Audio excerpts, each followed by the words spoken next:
Simply Ponzi's magnificent investment opportunity. A Ponzi scam is when people are involved in some sort of investment where they believe that their returns are coming from investing, but actually their returns are coming from newer investors. So the easiest way to understand it, robbing Peter to pay Paul. Okay? All the money that goes out is purely money that's coming in from the other end from brand new investors. The scheme was based on postal reply coupons, which allowed people in different countries to send returned postage to each other. The coupon was purchased in one country and redeemed in another for the equivalent value of that nation's stamps. But many coupons purchased in Europe were worth more in the US than their original cost.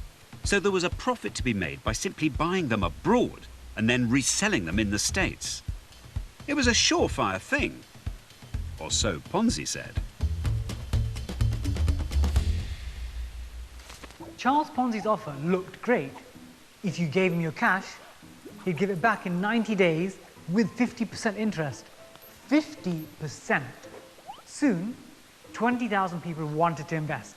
Ponzi now had $10 million, about $145 million today. By the end of the scheme, 40,000 had invested.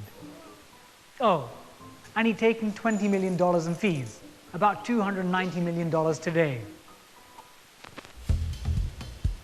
For almost 7 months, Ponzi's pyramid rose higher and higher.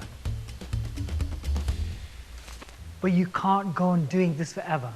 As soon as people started asking for their money back, the pyramid collapsed. With no new investors to pay off the old ones, there was no money left. Investors lost around $500 each, and Ponzi lost 14 years of his life in jail. Not that this put other schemers off. Many would follow in his footsteps. But probably the most infamous, outrageous, industrial-scale Ponzi fraudster was Bernie Madoff. If you look at pictures of Bernie Madoff, he fits the part, he looks the part. He's often seen smoking an expensive cigar, he's got an expensive watch, he's got an expensive suit, he hangs out with the right people. And everyone is lulled into this false sense of security where it's almost the social proofs principle of looking and saying, well, if they've given their money to him, and if these companies have given their money to him, then surely he must be legitimate. Ah, how wrong they were. The numbers will make your eyes water. Madoff had pulled off a Ponzi scheme to make Ponzi proud. He'd relieved each customer of about $438,000 as opposed to Ponzi's $500. About 870 times more. He's also stolen $23 billion, as opposed to Ponzi's measly $290 million, about 80 times more. And the great American public rewarded him with another big return. He got 150 years in prison, 10 times more than Ponzi.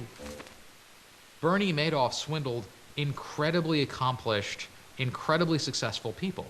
And he was able to find people who were predisposed to trust him for a variety of reasons, set up barriers and psychological hurdles they would have to get over so that they would trust him completely, and then take advantage of that desire to hear what he had to tell them. He did that by telling them that he was able to provide constant, risk-free returns that beat the market.